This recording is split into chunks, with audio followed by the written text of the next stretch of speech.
Good morning and welcome to this Chronological Study Bible time where we will conclude the book of Exodus and begin the book of Leviticus, the third in the first 5 books of the Bible. The times that we have spent in Exodus have been full of conversation mostly between God and Moses, with God telling Moses in great detail, what he needs to do, what he needs to build, the Ark of the Covenant, the tents, the tabernacle, all the things that are important to establishing a worship center, to use a local term, or a church, a physical church in that time, because heretofore they've built altars out in the wherever they stopped or something important has happened, they always built an altar. But that wasn't building a church.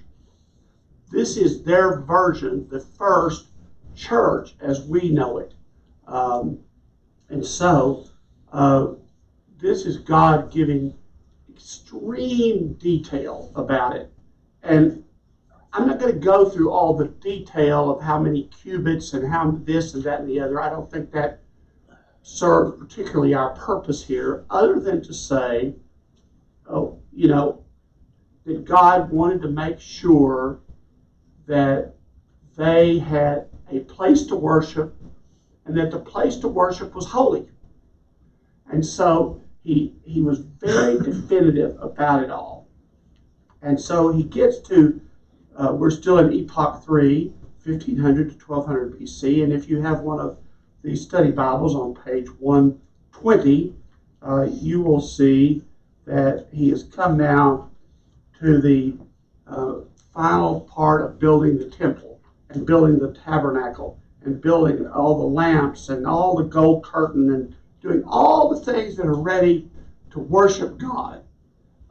And he'd been through a lot. And he placed a basin so that between the altar and put water in it for washing. And Moses and Aaron, his sons, used it to wash their hands and feet. They washed whenever they entered the tent or the meeting or approached the altar. Now that's a little bit interesting thing. Mark might know more about this than the rest of us, and Janet. If you, in the Episcopal Church, if you worship in churches that are in the upper Midwest, let's say from Chicago, Milwaukee, they call that, in slang, the Beretta Belt. Mark's heard that, the Beretta Belt. And the priests up there used to, I don't know, it's been a while since I've had the reason to be up there, but they used to, especially in the larger churches, the cathedrals, the bigger churches, the priest would wear berettas, they would wear white gloves, and they would wear altar slippers. They would take off their shoes and put on altar slippers. So, before they approached the altar. That comes from this.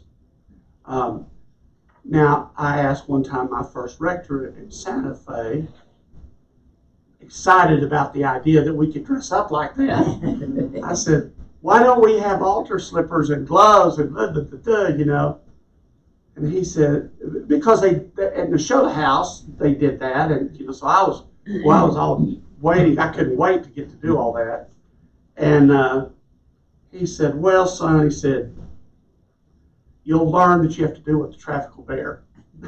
Yeah. So I guess if we put on white gloves and altar slippers here, some of you all might think that was a little excessive. So so that's not done as much anymore. But up there, it's not as either. But it used to be pretty common, that especially in the high churches, that those people would do it. Went down to just the... It went down now to a Beretta. That's what I remember, too. And up there also, we don't use it down here because it's never really cold enough, but they would have these capes, not copes, but these wool Right. capes that they would wear around outside and to do things. In Minnesota. That was all taken from this, but then was necessity, and since then things have changed, and those kinds of things aren't done. But they do still, even at Holy Faith, there was an older priest, he was semi-retired, and he wore a beretta, and he took it off, and he put it on, and he took it off, kind of like a cowboy hat. You know, when people pray, they take it off, and when they put it back on, and sort of those same respectful motions that we go through. But the point I'm showing you here is that all of those things that we think are dreamed up were not dreamed up. They were started with Moses, God telling Moses what to do. And instead of washing their feet, which was a little bit hard to do in modern times, or not able to do, they put on altar slippers. So that just like, where else does that happen? Hospitals, surgery, they put on those paper slippers for, you know, so that they don't track things in and out. Sort of the same principle. It's funny to me how the things that we do have a background in the Bible that most people don't even realize unless they've studied this, that there is that background. But there is. And so, beginning, so then in this last chapter, this 40th chapter of Exodus, it says, then Moses set up the courtyard around the tabernacle and altar and put up the curtain at the entrance to the courtyard. And so Moses finished the work. That was verse 33. And then in 34 it talks about the glory of the Lord. Now I think this is important. Then the cloud covered the tent of meeting, and the glory of the Lord filled the tabernacle. How many times have we now heard about the cloud coming down over Mount Sinai, remember? And other places the cloud would come down, and God said, don't let people come up into this because I'm present. You know, all of those kinds of things, that symbolism that God came down as a cloud on these mountains. And it said, and the glory of the Lord, a cloud covered the tent of meeting, and the glory of the Lord filled the tabernacle. Moses could not enter the tent of the meeting because the cloud had settled on it, and the glory of the Lord filled the tabernacle. There was no room. The glory of the Lord took it all up. And then it says, in all of the travels of the Israelites, whenever the cloud lifted up from above the tabernacle, they would set out. But if the cloud did not lift, they did not set out until the day it lifted. So the cloud of the Lord was over the tabernacle by day, and fire, remember we've had this before, was in the cloud by night, and in the sight of all the Israelites during all their travels. Remember, this has happened several times where during their time, the 40 years through the desert, remember he said, I will send, how will we know how to go? How will we know where to go? Of course, it would seem like they didn't because they wandered around for 40 years, but God said, I will send a cloud, and you will follow the cloud, and at night there will be fire, and you will follow the fire. So God provided to them in a very not practical, but in a very basic way, so they could understand, so they could follow. So then he says, so that ends the book of Exodus with talking about God taking up all the space of the tabernacle. And so here's the sort of a way to look at that as in our modern worship. So when you go in through these doors, you're entering what's called in our kinds of churches, the nave, N-A-V-E. The altar is a different space that is beyond the rail up there. Why did they build the rails around the altar? You've probably heard me tell this many times. Keep the animals out. Because in the old days, animals wandered everywhere. And so they kept them out by building rails around them, especially in the Gothic cathedrals. Another thing that we do that we used to was we don't have them here, but we hope to someday, are torchbearers that go along with the gospel book and the deacon, and most people now say it is the light of Christ shining on the gospel. That's the theology of the day. Truth be told, they didn't have electricity. So when the deacon or the priest went out amongst the people to read the gospel, they couldn't see it. It's too dark. So they had to take torches. Very practical things. We're going to come to some more practical things this morning. But those are practical things that have been, I think, for the good, enhanced by the changing of the meaning from a practical meaning to a theological meaning. Now, it does symbolize the light of God shining on the gospel, the light of Christ shining on the gospel. But that's not how it started. That's not how it started. So now, we begin in Leviticus. Now, Leviticus, let me see here. Leviticus was written by Moses, they think, with some extra material given in, and was written about 1440 BC. About 1440 BC. And the historical setting was that Moses had led Israel out of Egypt and into the desert. At the foot of Mount Sinai, they built the tabernacle. And then God continued. That's built now. So now Leviticus is about laws and things that must be done, and mostly about sacrifices. Innumerable kinds of sacrifices. Holy sacrifice, sin sacrifice, fellowship sacrifice.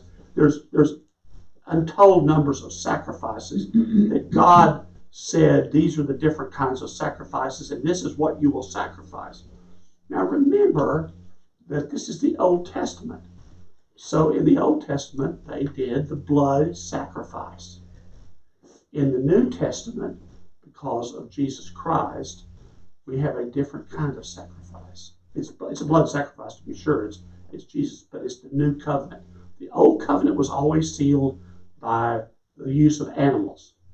The new covenant sealed by the death and resurrection and ascension of Jesus Christ. So there are some things to look for in Leviticus. It's strict detail, and it may seem excessive, but we are to look beyond that and see the principles about God, humanity, sin, and salvation. You'll discover that God wants you to be free from sin and its fatal effects. He wants you to have a personal relationship with Him. He wants you to be holy and distinct from the world and set apart. Now, again, other than the Ten Commandments, which were written how many times? Twice. Remember, they were written the first time. Moses came down. Remember that he came down, and the people had gone wild because he had been gone 40 days and 40 nights, and they all thought that he wasn't coming back. So even Aaron, the high priest, fell into this assumption that he wasn't coming back, and they built a golden calf. Remember that? And that was in Exodus. They built this golden calf. They started worshiping him, and they became wild. They became immoral. They became because they didn't have God to keep them strict on the strict and narrow. So God is trying because that. So then he went back up. So he got mad, if you remember. Moses got mad and broke the tablets. They didn't call them the Ten Commandments at that time. They called them the tablets. He broke them, so he had to go get them again. And God was not unhappy with him that he did that, by the way. He was not unhappy. But he got the tablets, and now they're called the Decalogue, the Ten Commandments.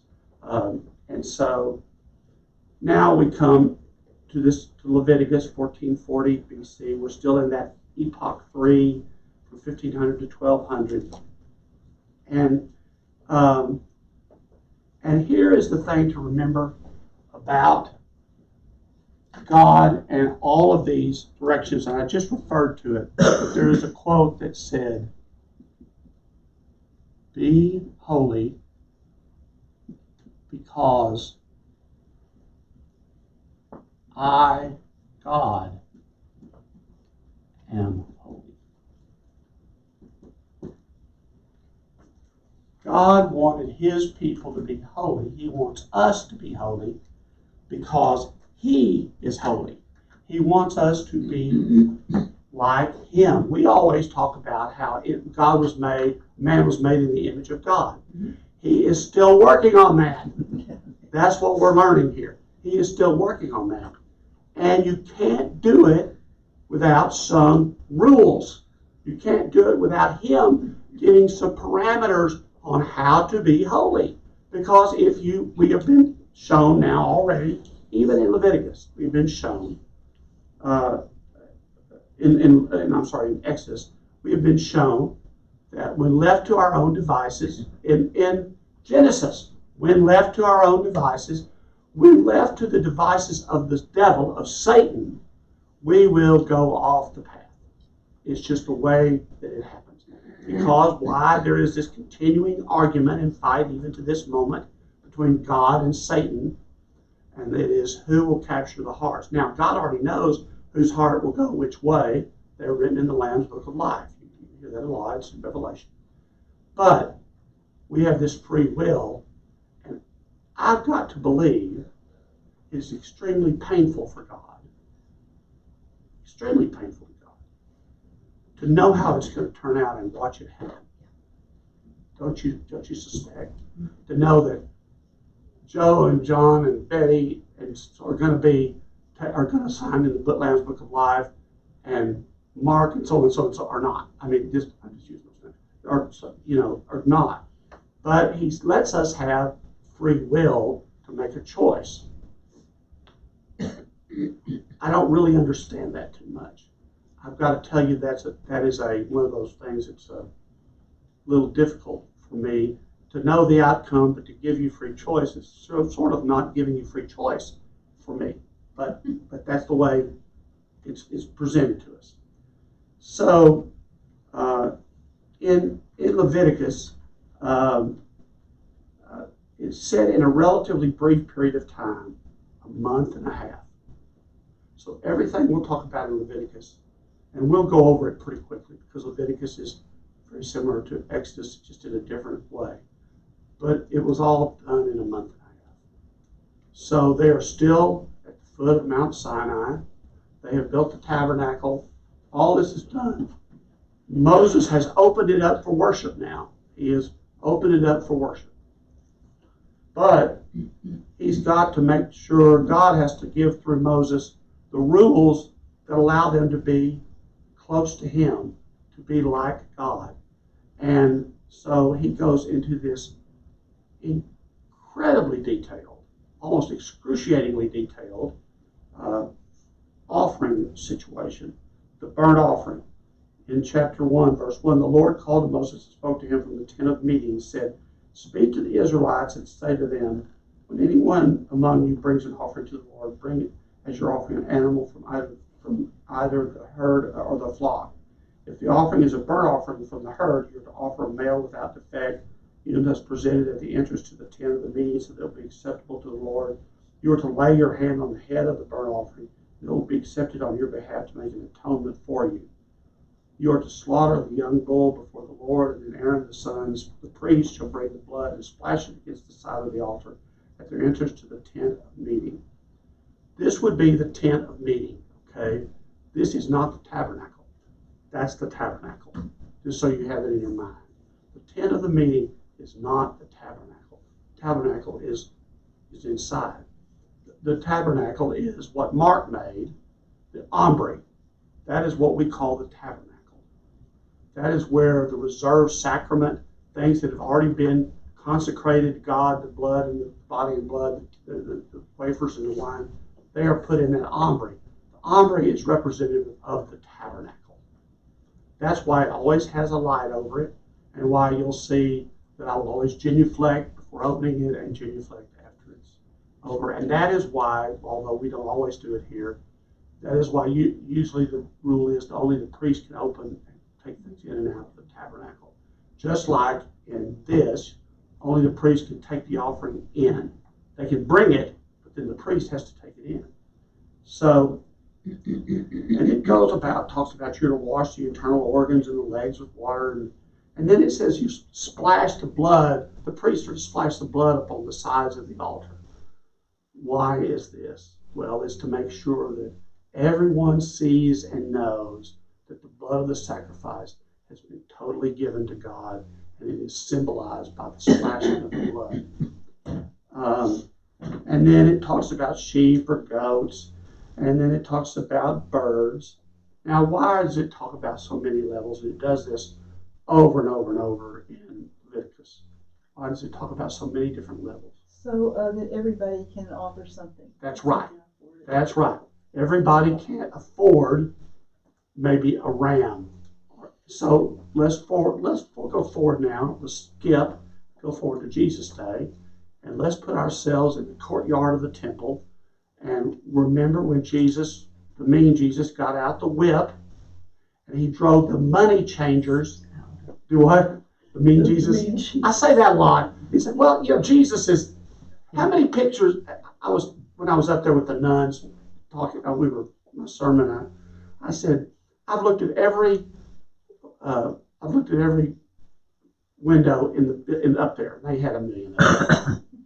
How many of them in the church have you ever seen that shows Jesus with a whip driving money changers to the temple?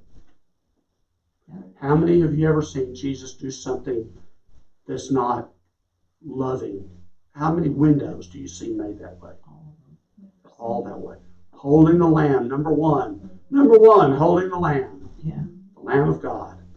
So that's why that's the good Jesus. That's the Jesus we all want to hear about in church and Sunday school. That's the Jesus we all love. That's the Jesus who's sweet and kind and has forgiveness for us. That's the mean Jesus, I call him, is the Jesus who does these things, who says it is easier for a camel to go through the eye of a needle than a rich man to enter heaven. The mean Jesus is the one who says you can only do this, this, or this, and if you don't, you will not be able to go into heaven. The mean Jesus takes the whip. But let's go back. So Jesus drives the money changers out of the temple. The money changers were people. What did they do? Did they really change money? Not so much. It wasn't like when you go to an airport and you're going to Europe and you get money converted into whatever you're going to go to. The money changers took money sometimes, and sold them the dove or the perfect lamb or the perfect ram. They had that's why they were all running around. They said, okay, for this many shekels, you can have, and here. Yeah. Now you can take it up to the priest and slaughter it and offer it as an offering to God. They were not doing the right thing when they did that. And so, but my point is, and for this, is not about what Jesus did, but to say that even in Jesus' day, they were providing. People didn't all have an agricultural economy. I mean, they did, but they didn't raise those kinds of things, and they all couldn't afford a ram they couldn't afford all that, so they could afford a dove, or they could afford so they would let them do that, which comes to what? Give the best you can give to God. Give the best you can give to God. It's kind of like my mother used to say to me about putting on a suit to go to church. You wear your best for God. Now, people don't do that anymore, but if your best is a pair of blue jeans, that's great. That's your best. If your best is shorts, it's your best. If it's not, are you giving your best to God? If you're giving to the church, is your best the tithe, the 10% off the top before you spend it for other things, or do you put it in the basket with everything else you do? That's what happens here. So Jesus was mad at the money changer. Different situation, because they were like today's payday lenders. Mm-hmm. See, you came away not with what you should have. And so he drove them from the temple. You have made my Father's house a place of commerce, he said. Remember, he said that he didn't say things that way, but he swore those words. Same thing. But there was Jesus doing this all these years later. And so he talks about all these different offerings. And he says a burnt offering, a food offering, an aroma pleasing to the Lord. I'm not sure, I know that barbecue would be pleasing to the Lord. I was thinking about that burning flesh smell. Ugh. Well, again, barbecue is pleasing to the Lord. It's got to be. I mean, there couldn't be anything better, so, or steak. But then it talks about the grain offering. When anyone brings a grain offering to the Lord, finest flour, pour olive oil on it, incense on it, and take it to Aaron's sons, the priest. The priest shall take handfuls of flour and oil together with the incense and burn this as a memorial portion of the altar. The rest of the grain offering belongs to Aaron and his sons. It is the most holy part of the food offering presented to the Lord. So I get a salary. In a budget, I get a salary. In those days, what they did, the priest, Aaron and his sons, there were just two of them at the time. Aaron and his sons got to keep a portion of every offering. Some of the offering, if you read all the details of the burnt offering of goats and sheep, and all of that, it will say there's a part that's left over that they can take for themselves. That's how they lived. That's just how they lived. They lived in a bartering sort of economy. And so if you bring a grain offering baked in an oven, it is consists of the finest flour. If your grain offering is prepared on a griddle, God is giving great detail here of how you might prepare all of this. And it does seem a little tedious. It's just take out the memorial portion from the grain offering and burn it on the altar as a food offering and aroma pleasing to the Lord. The rest of the grain offering belongs to Aaron and his sons. It is the most holy part of the food offering. Every grain offering you bring to the Lord must be made without yeast, for you are not to burn any yeast or honey in a food offering presented to the Lord. You may bring them to the Lord as an offering of the first fruits, but they are not to be offered on the altar as pleasing aroma. Season all your grain offerings with salt. Do not leave the salt of the covenant of your God out of your grain offerings. And add salt to all your offerings. If you bring a grain offering of first fruits to the Lord, offer crushed heads of new grain roasted in the fire. The priest shall burn the memorial portion of the crushed grain and oil together with the incense as a food offering presented to the Lord. And then they have fellowship offerings. And then they have Aaron's sons, the priest, splash the blood against the sides of the altar. And it goes on and on with all that. And it just goes on. And we get to chapter 4, the sin offering. The Lord said to Moses, say to the Israelites, when anyone sins unintentionally and does what is forbidden in any of the Lord's commands, if the anointed priest sins, bringing guilt on the people, he must bring to the Lord a young bull without defect as a sin offering for the sin he has committed. He is to present the bull at the entrance to the tent of the meeting before the Lord. He is to lay his hands on its head and slaughter it therefore before the Lord. Then the anointed priest shall take some of the bull's blood and carry it to the tent of the meeting. He is to dip his finger into the blood and sprinkle some of it 7 times before the Lord in front of the curtain of the sanctuary. Why 7 times? Oh, the lucky number. You're sort of right. 7 was the number showing perfection. 7 because why? Was the plan. God created the world in 6 days, and on the 7th day he rested. That's the 7-day cycle. That is the second show in the Bible. 7 is perfection. And so that's why he now has the priest dip his finger in the blood and do it 7 times. That's interesting because in throwing dice, 7 is the number you want. Which was 7 or 11. Which shows how we have diverted what God says. That's a lucky number. Lucky number. And so then it says, if any member of the community sins unintentionally, so there's a priestly thing, and then there's a member of the community, they must bring their offering a female goat without defect. They're to lay their hands on it. I'm going to come to why they lay their hands on it. And then the priest puts it on there, and it's the same thing over and over. If anyone sins in chapter 5 because they do not speak up when they hear a public charge to testify regarding something they have seen or learned, we've heard about this before. If anyone does, they will be held responsible. If you know if the truth is not being said, if you know an untruth is being said and someone is being blamed, and you know it and you don't step up, you don't step up, then that is a problem. And so God is saying you must step up, you must speak out.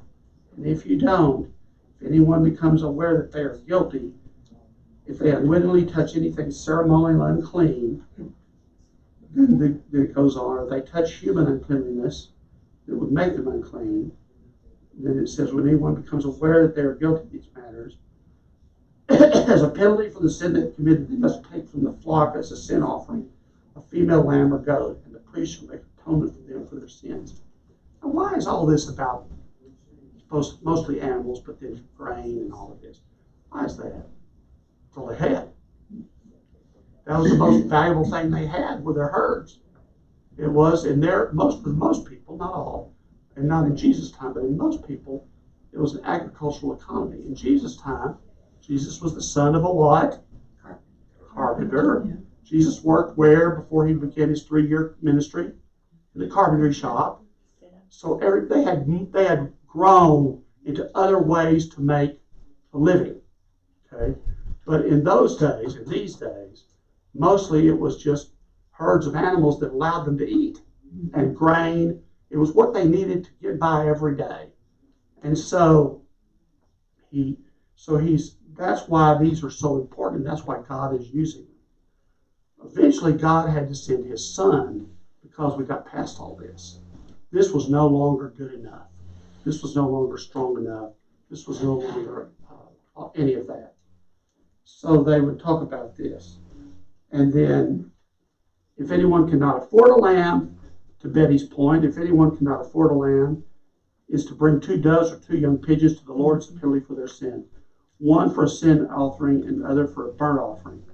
Present them to the priest, who shall first offer the one from it, and then it'll be wring its head from its neck, blah, blah, blah. It goes on and talks about in great detail how you kill them. And however, if they cannot afford 2 doves or 2 pigeons, they are to bring as offering for their sin 1/10 of an ephah.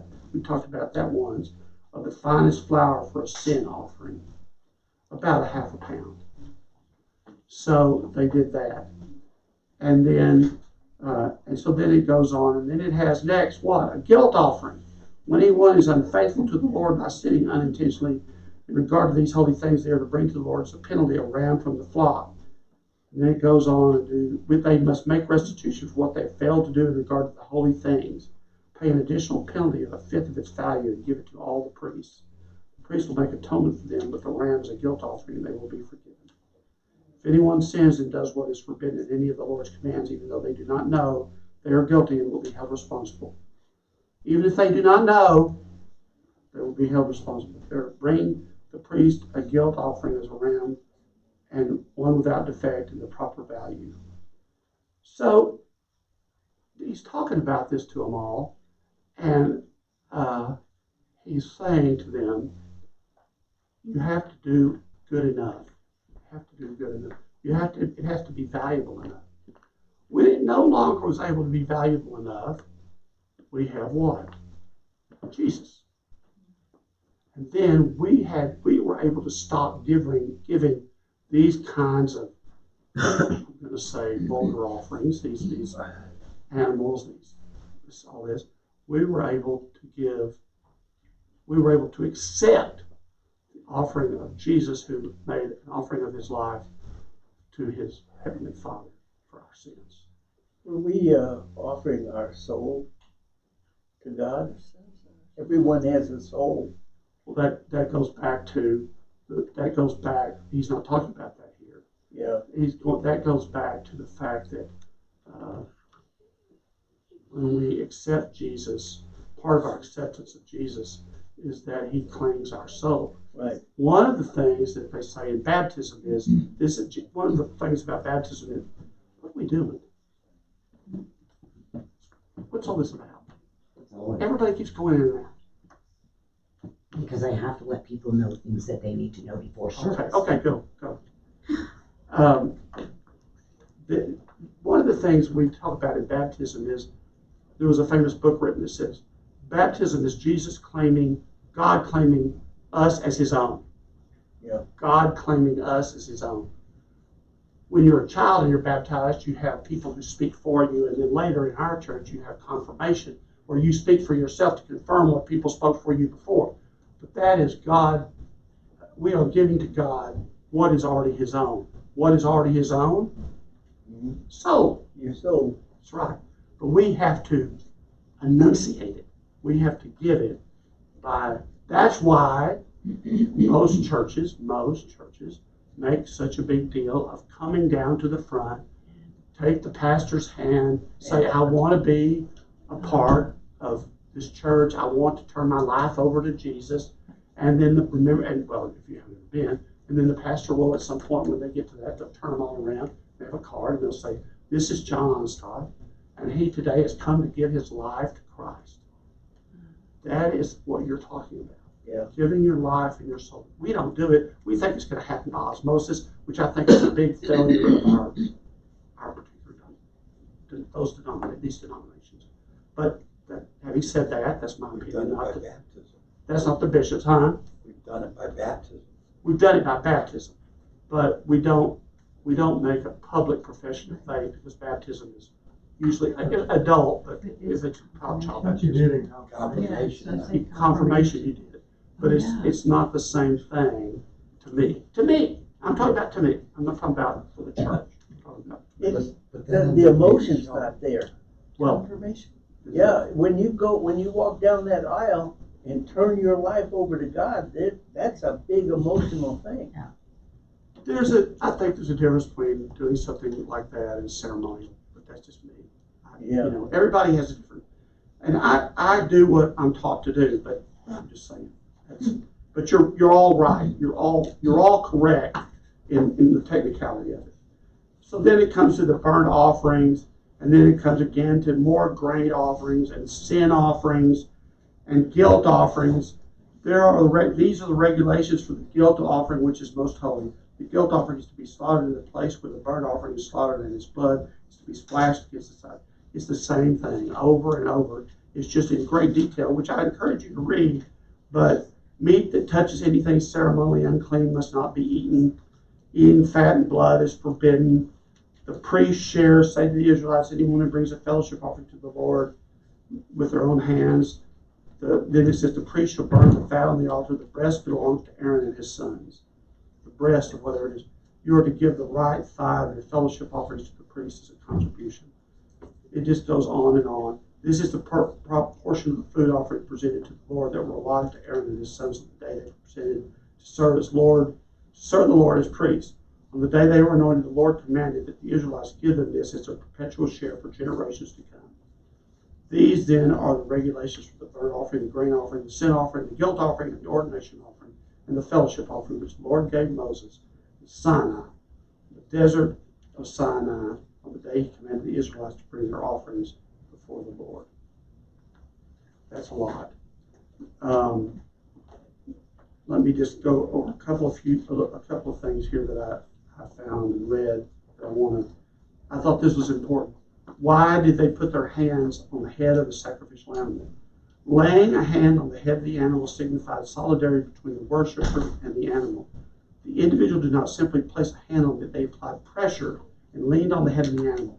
This act signified three things: the transference of the sin from the individual to the animal, the identification of the sinner with their sacrifice, and the public declaration of the individual's sinfulness and repentance.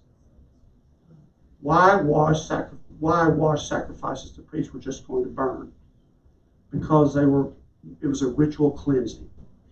And then then they went on to talk, did a bird please God as much as a larger sacrifice? Yes, of course. Of course. And then it said, why did it matter how the grain was cooked? It didn't. It's just that people knew how to do it different ways.